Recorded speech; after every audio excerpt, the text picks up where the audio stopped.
Praise the Lord. मैं आशा करी आपण माने समस्त भल अछंती। प्रभु आपण मानक समस्त आशीर्वाद करंतु। धन्यवाद देबा प्रभु को जे आज मानक सुंदर समय देले आउर विषय आलोचना करिया पई शिखिया पई मानक सुजोग देले। आज माने किछि विषय माने शिखिबा गीत संहिता 1 ठारू गीत संहिता 1 नंबर जोठी की बहुत बड़ विषय लेखा जायछि सेठी जहा 1 ठारू केते 6 पद मात्र दिया जायछि। सेठी अति गुरुत्वपूर्ण विषय गुडा को अछि। सेठी अमानंकु गोटे विश्वासी आ गोटे अविश्वासी रो जीवन विषय से लिखा जाए। गोटे लोक को आम किपरि आम जानी परिबा जे ये गोटे व्यक्ति विश्वासी अटे आउ केमिति आम जानी परिबा ये गोटे व्यक्ति विश्वासी नुहे आम से विषय आम देखिबा। एठी विशेष तो एक पदरे दुई पदरे आम जते पढ़िबा एठी आम गोटे विश्वासी किपरि हबा दरकार आउ कौन कौन सब कर्म करुवा दरकार सही विषय लिखा जाए। विशेष तो कौन कौन 5टा विषय मु जल्दी जल्दी आपन निकट रखा पई मु चाहिबी। गोटे हैला दुष्ट मानक मंत्रणा रे से चले नाही। तो द्वितीय हैला पापी मानक मार्ग रे से ठिया हुए नाही। तृतीय हैला निंदक मानक सभा रे से बसे नाही। एवं चतुर्थ सदाप्रभुक व्यवस्था जहार सब बेले आमोद थाए तृप्ति थाए। पंचम विषय दिवारात्र से प्रभुंकर व्यवस्था को ध्यान करुथबो। माने यही 5टी विषय गोटे विश्वासी हृदय रे विश्वासी रे जीवन रे कार्य करुथबा दरकार। माने अपोजिट विषय जदि अछि तेबे सी विश्वासी हेई परिबो नाही। एई विषय केवल आम पाखरे थिबो ए गुडा का माने सब बेले करुथबा आम मानक जीवन रे डे टू डे लाइफ रे तेबे हे आम माने गोटे विश्वास बोली आम निजे को माने कहि परिबा।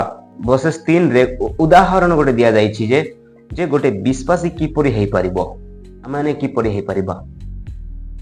एत लेखा जायछि गोटे वृक्ष जलस्रोत निकट रे रोपित होइथिबा वृक्ष सदृश हबो जदि गोटे व्यक्ति एही 5टी विषय जदि से मानि कि चालुछि ए 5टी विषय जदि कार्य निज जीवन रे करूछि सेही वृक्ष किपरि कोन सब हबो किपरि फल फलिबा माने देखिबा सुसमय से फल उत्पन्न करिवो। प्रिय माने जदि आंब मानक जीवन प्रभुकर वाक्य रे रोपित होय अछि तेबे आमे माने मध्य सो समय फल उत्पन्न करिबा मानक जीवन रे जहार पत्र ही मलिन हबो नाही।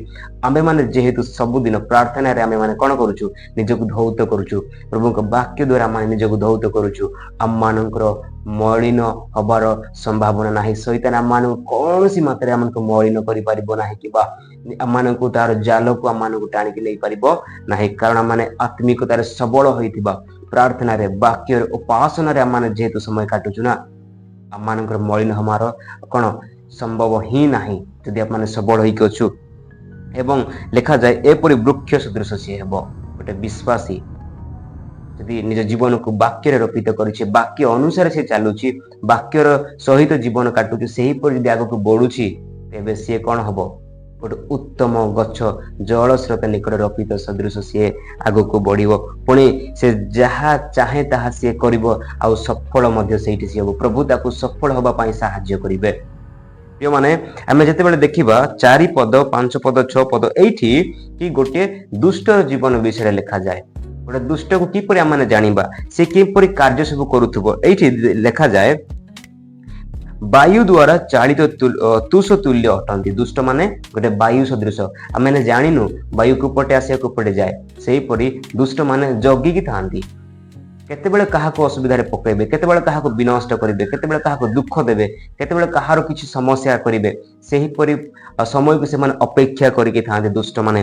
पुणी से माने विचार स्थान मानकर से माने बसी परिबे नै रही परिबे नै कारण दुष्ट आत्मा से शैतान से मानको सुजोग दबो नै धार्मिक मानक सहित बसी विचार स्थान रे थाई से मानको किछि विषय शिखाइबा पई। पुणी आउ से मानकर शेष पथ केवल गोटे ताहा हैला विनष्ट।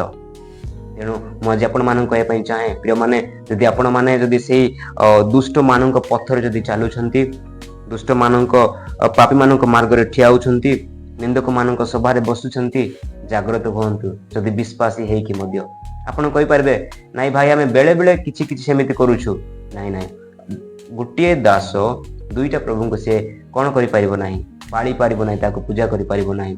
आमे गोटिए मानिबा को पड़िबो।